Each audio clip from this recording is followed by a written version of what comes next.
ঈদ যাত্রার খবর জানবো সহকর্মীদের কাছ থেকে, শুনবো কমলাপুরে এইচ.এম. ইমরানের কাছ থেকে এবং সড়ক পথের খবর শুনবো সহকর্মী ফরহাদ বিন নূরের কাছ থেকে এবং পরবর্তীতে যুক্ত হবো গাজীপুরে বাবু ভাইয়ের কাছে। শুরুতেই যাচ্ছি কমলাপুর রেলওয়ে স্টেশনে ইমরানের কাছে। ইমরান, আমাদেরকে জানাবেন যে ট্রেনের শিডিউল বিপর্যয় আছে কিনা, যাত্রীরা কি বলছেন, ট্রেনের বিশেষ সার্ভিস চালু হয়েছে কিনা, এবং সবশেষ আমরা যেটা জানতে পেরেছি যে শিডিউল বিপর্যয়ের কারণে যাত্রীদের কিছু ভোগান্তির কথা আমরা জানতে পেরেছি আপনার কাছ থেকেই। রেলওয়ে কর্তৃপক্ষ সেই বিষয়ে কি বলছে? ইমা, ঈদে পরিবার প্রিয়জনের কাছে ফেরার যে ব্যাকুলতা, অপেক্ষা, সেটি কিছুটা ভোগান্তি হলেও অত্যন্ত আনন্দের। সেটি এই পুরো দিনব্যাপী অবলোকন করছিলাম এবং দেখছিলাম যাত্রীদের মধ্যে যে উচ্ছ্বাস, উদ্দীপনা, সেটি কিন্তু দেখতে মোটামুটি ভালোই লাগছে। আমরা এখানে যাত্রীদের অভিযোগের কথাও শুনেছি, বিশেষ করে রংপুরের অর্থাৎ উত্তরবঙ্গের যে সকল ট্রেনগুলো ছিল সেই ট্রেনের যাত্রাপথ কিছুটা বিলম্বিত হয়েছে, যার কারণে যাত্রীদের মধ্যে একটি ক্ষোভ ছিল, অভিযোগ ছিল যে কেন এত দেরি করা হলো। বিশেষ করে প্রায় 1.5 ঘন্টাও দেরি করা হয়েছে এই রংপুরের অর্থাৎ উত্তরবঙ্গের ট্রেনগুলো। এই কারণে যাত্রীদের অভিযোগের পরেও তাদের মধ্যে কিন্তু আমরা দেখেছি যে পরিবারের কাছে ফেরার যে ব্যাকুলতা, দীর্ঘদিনের অপেক্ষা, সেটি একেবারে স্পষ্টই দেখতে পেয়েছি। আমরা এখনকার কথা যদি বলি তাহলে পুরো দিনের তুলনায় এখন কিন্তু যাত্রীদের চাপ অনেকটাই বেড়েছে এই কমলাপুর স্টেশনে। এবং যেহেতু পুরো দিনব্যাপী প্রায় 67টি ট্রেন শিডিউল করে রাখা হয়েছে, ইতিমধ্যেই প্রায় অর্ধেক 30টিরও অধিক ট্রেন ছেড়েছে কমলাপুর স্টেশন থেকে। এখন যেটি দেখছে আসলে বিকেল গড়াতেই যাত্রীদের উপচে পড়া ভিড় এবং একেবারেই শেষ মুহূর্তের অর্থাৎ দিনের শেষ মুহূর্তের যে যাত্রা, সেটির জন্য অপেক্ষা করছে অনেকেই। ঘন্টার পর ঘন্টা অপেক্ষা করতে দেখা যাচ্ছে, কারণ আগে ভাগে স্টেশনে এসে কাঙ্ক্ষিত যে ট্রেন বা টিকিট সেটি নিবে, সেই অপেক্ষায়ও অনেক যাত্রীরাই আগেভাগে আসছেন। সব কিছু মিলিয়ে কিছুটা ভোগান্তি এবং শিডিউল বিপর্যয় হলেও যাত্রীদের এবং ঘরমুখ মানুষের মুখে আনন্দের উচ্ছ্বাস আমরা দেখতে পেয়েছি। মা, এই ছিল আমার কাছে সবশেষ। ইমরান, আপনাকে অসংখ্য ধন্যবাদ। এবার আমরা যাচ্ছি সায়েদাবাদ বাস টার্মিনালে ফরহাদ বিন নূরের কাছে। ফরহাদ, বৃষ্টি উপেক্ষা করেও আমরা দেখতে পাচ্ছি যে মানুষজন বাড়ি ফিরছেন।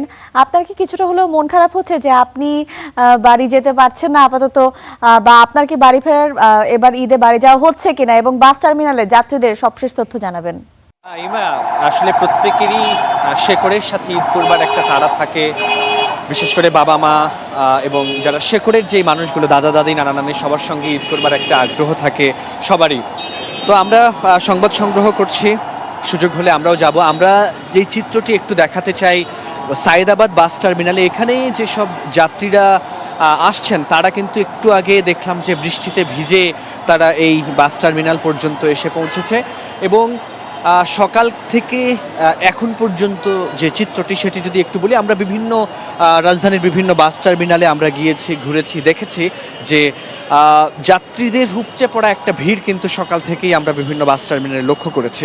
তবে কিছু কিছু বাস নির্ধারিত সময়ের চেয়ে কিছুটা বিলম্বে ছাড়ছে, সেরকম অভিযোগ যেমন রয়েছে। একই সঙ্গে অতিরিক্ত ভাড়া আদায়, বিআরটিএ যে ভাড়াটি নির্ধারণ করে দিয়েছে বিভিন্ন গন্তব্যের উদ্দেশ্যে, বিভিন্নভাবে যে ভাড়া নির্ধারণ করে দিয়েছে, সেই জায়গায় আমরা দেখছি যে যাত্রীদের মধ্যে একটি মিশ্র প্রতিক্রিয়া রয়েছে। কেউ কেউ বলছেন যে নির্ধারিত ভাড়াই নেওয়া হচ্ছে, আবার কেউ কেউ অভিযোগ করছেন যে অতিরিক্ত ভাড়াও কোথাও কোথাও চাওয়া হচ্ছে, নেওয়া হচ্ছে। আর আমরা বাস টার্মিনালে যারা টিকিট কাউন্টারগুলোতে যারা রয়েছেন তাদের সঙ্গে কথা বলেছি, তারা বলছেন যে যেহেতু গতবারের চেয়ে এবার জ্বালানি তেলের দাম বেড়েছে, সরকার নির্ধারিত যে ভাড়া সেটি তারা নিচ্ছেন, অতিরিক্ত ভাড়া নেওয়ার কোনো সুযোগ নেই, সেটি কিন্তু তারা বলছেন। তবে এখন পর্যন্ত যেহেতু হাতে আরও কয়েকদিন সময় রয়েছে ঈদের, তো সেই ক্ষেত্রে তারা বলছেন যে এখন পর্যন্ত তাদের যে কাঙ্ক্ষিত যাত্রী চাপ সেটি এখন পর্যন্ত হয়নি। তবে কোনো বাসই এখন পর্যন্ত খালি যাচ্ছে না, সব বাসই ফুল যাত্রী নিয়েই যাচ্ছে। আগামী যে কয়েকটা দিন আছে সেই কয়েকটা দিনে তাদের কাঙ্ক্ষিত যাত্রী তারা পাবেন, সেটাই তবে তারা প্রত্যাশা করছেন। আর যাত্রীরা বলছেন যে যাত্রী সেবার মান নিশ্চিত করার ব্যাপারে তারা কিন্তু খুব জোর দিচ্ছেন। বিশেষ করে বাস টার্মিনালগুলোতে যে অবস্থা, বাসের যাত্রীদের যে ভোগান্তিগুলো হচ্ছে সেটা নিরসনের জন্য কিন্তু যাত্রীরা জোর দিচ্ছেন। তো এই ছিল ইমা আমার কাছে সায়েদাবাদ থেকে সবশেষ তথ্য। ফাহাদ, আপনাকে অসংখ্য ধন্যবাদ। এবার আমরা যাচ্ছি গাজীপুরের চন্দ্রায়, সেখানে আছেন সহকর্মী হোসাইন আলী বাবু। বাবু, আমাদেরকে জানাবেন যে আপনি যেখানে আছেন সেখানে যানজট কেমন দেখতে পাচ্ছেন এবং আইন শৃঙ্খলা বাহিনীর তৎপরতা কেমন? ইমা, দুপুরের পর থেকে কিন্তু আসলে এখানে যাত্রীদের বেশ চাপ রয়েছে এবং যানজটও রয়েছে, গাড়ির চাপও। গাড়ি কিন্তু দীর্ঘ সারি, দীর্ঘতেই কিন্তু গাড়ি চলছে। আমরা যতটুকু জানতে পেরেছি, পুলিশ জানিয়েছেন এখান থেকে এই চন্দ্রামোড় থেকে প্রায় 4 কিলোমিটার কিন্তু এই গাড়ির দীর্ঘ সারি রয়েছে, ফ্লাইওভারের উপরে এবং নিচে দুই পাশেই কিন্তু গাড়ির চাপ রয়েছে এবং যাত্রীদেরও বেশ চাপ রয়েছে। আসলে যেসব গাড়িগুলো গাবতলী এবং নোয়াখালী থেকে ছেড়ে আসছে সেসব গাড়ি কিন্তু আসলে এই যে চন্দ্রামোড়ে যেসব গাড়ি জটলা বেজে আছে, যে কারণে তারা স্বাভাবিকভাবে যেতে পারছে না, কারণ তাদেরও এখানে প্রায় 2 থেকে আড়াই ঘন্টা সময় লাগছে।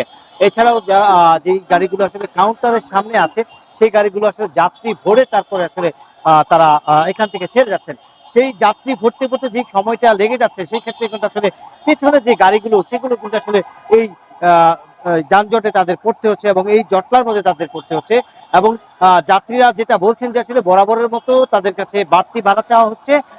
অনেক গাড়িগুলো আসলে তাদের কাছে দ্বিগুণ ভাড়া যাচ্ছে। যেখানে সিরাজগঞ্জের ভাড়া স্বাভাবিকভাবে 400 থেকে 300 টাকা, সেখানে কিন্তু তাদের ভাড়া চাওয়া হচ্ছে প্রায় 1000 থেকে 1200 টাকা। আসলে প্রতি বছরেই এই ঈদের সময়টাতে আসলে যাত্রীদের কাছ থেকে এই বাড়তি ভাড়া নিয়ে থাকেন চালকরা।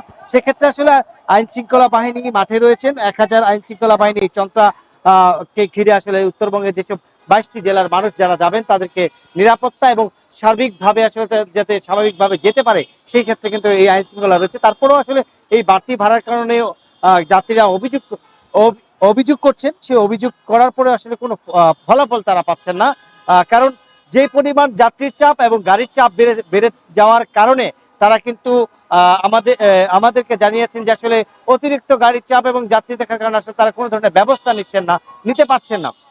এছাড়াও কিন্তু জেলা প্রশাসকের পক্ষ থেকে কিন্তু কয়েকটি নির্বাহী ম্যাজিস্ট্রেট কিন্তু মাঠে রয়েছে, যারা আসলে যেগুলো গাড়িগুলো একেবারেই ভাঙাচোরা, যাতে কোনোভাবেই এইসব গাড়ি রাস্তায় উঠে কোনো ধরনের যাত্রী যাতে না নিতে পারে। কারণ প্রতি ঈদেই কিন্তু বড় ধরনের দুর্ঘটনা ঘটছে, যে যত্রতন্ত্র গাড়িগুলো যাতে রাস্তায় না নেমে আসলে এই যাত্রী উঠে বড় ধরনের দুর্ঘটনার মুখে যাতে না পড়তে পারে সেই দিক থেকে কিন্তু জেলা ম্যাজিস্ট্রেট কিন্তু কাজ করছে। এছাড়া কিন্তু দুপুরের পর থেকেই এই যাত্রীর চাপ বাড়ছে এবং গাড়ির চাপ বাড়ছে। আছে আগামীকাল পর্যন্ত এই গাড়ির চাপ এবং যাত্রীর চাপ থাকবে, সেক্ষেত্রে আসলে পুলিশের সামাল দিতে অনেকটা। বাবু, আপনাকে অসংখ্য ধন্যবাদ। আমরা পরবর্তীতে আবারও আপনার সঙ্গে যুক্ত হব।